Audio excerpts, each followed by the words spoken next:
ক্যানিং থেকে গ্রেফতার কাশ্মীরের জঙ্গি জাভেদ মুন্সি। জম্মু ও কাশ্মীর পুলিশ এবং কলকাতা পুলিশের যৌথ অভিযানে গ্রেফতার হয়েছেন তিনি। পুলিশ সূত্রে খবর, কাশ্মীরের নিষিদ্ধ জঙ্গি সংগঠন তেহরিক উল মুজাহিদ্দিনের সদস্য তিনি। ক্যানিং হাসপাতাল মোড়ে এক আত্মীয়ের বাড়ি থেকে গ্রেফতার হয়েছেন জাভেদ। সেই নিয়ে রাজ্য বিধানসভা বিরোধী দলনেতা শুভেন্দু অধিকারী রাজ্য সরকারকে বারবার কাঠগড়ায় তুলছেন। এই প্রেক্ষিতে মঙ্গলবার তৃণমূল কংগ্রেসের মুখপাত্র কুণাল ঘোষ সাংবাদিকদের মুখোমুখি হয়ে বিরোধী দল তথা রাজ্য বিধানসভার বিরোধী দলনেতা শুভেন্দু অধিকারীকে একাধিক সুরে আক্রমণ করেন। তিনি ঠিক কি বললেন শুনে নেওয়া যাক। বিজেপি নেতারা, বিরোধী দলনেতা এবং বিজেপি নেতারা যে কথাগুলি বলছেন কতটা বিপজ্জনক এবং বিভ্রান্তিকর, আজকে আপনারা ত্রিপুরার দিকে তাকিয়ে দেখুন। ত্রিপুরার সেখান থেকে যে খবর, যে অভিযোগ আসছে দেখুন। বাংলাদেশ থেকে ঢুকেছে ত্রিপুরায়, সেখানে ঘাঁটি গেড়ে বসেছিল।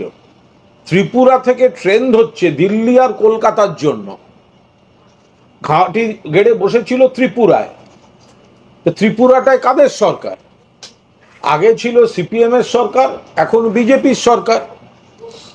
কেউ বলছেন এখনো পর্যন্ত খবর, আমরা বিস্তারিত খবর নিচ্ছি, কিছু গ্যাং নাকি 7-8 বছর ধরে সেখানে ঘাঁটি গেড়ে বসে আছে। কিছু হয়তো নতুন ঢুকেছে। বাংলাদেশ থেকে ঢুকছে ত্রিপুরায়, সীমান্তকার অমিত শাহ বিএসএফ এর। ত্রিপুরা থেকে ট্রেন ধরে কলকাতার দিকে রওনা হচ্ছে, ত্রিপুরা থেকে ট্রেন ধরে দিল্লির দিকে রওনা হচ্ছে, ছড়িয়ে পড়ছে দেশের বিভিন্ন জায়গায়। ধরা পড়েছে, তার সঙ্গে কতজন দালাল ধরা পড়েছে ত্রিপুরায়, যারা এদেরকে এইভাবে ঢুকিয়ে আবার তারপরে তারা দেশের বিভিন্ন জায়গায় পাঠাবার কাজ করছে। এগুলো বিজেপি নেতারা দেখতে পাচ্ছেন না? বড় বড় কথা বলছেন।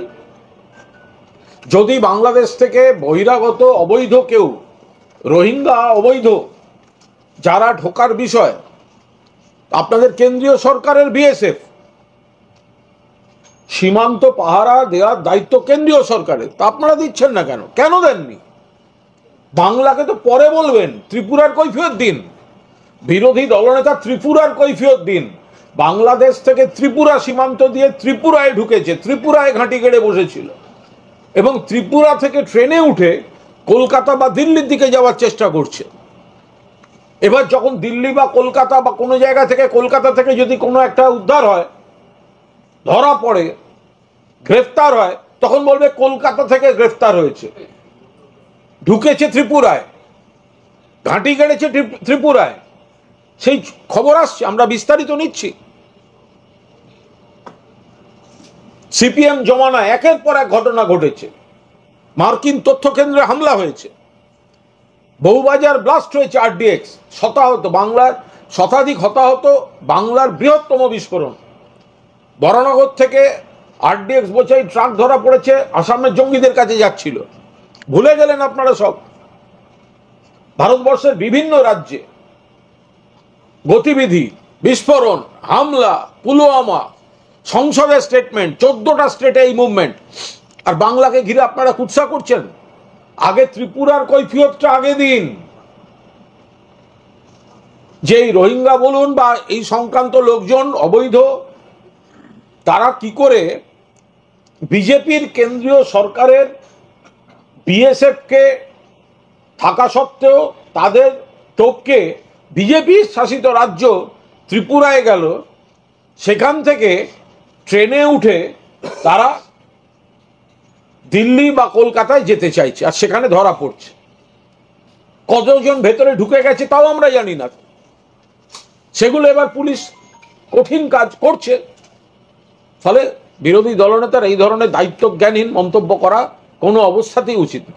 Bureau report, ND Bangla news.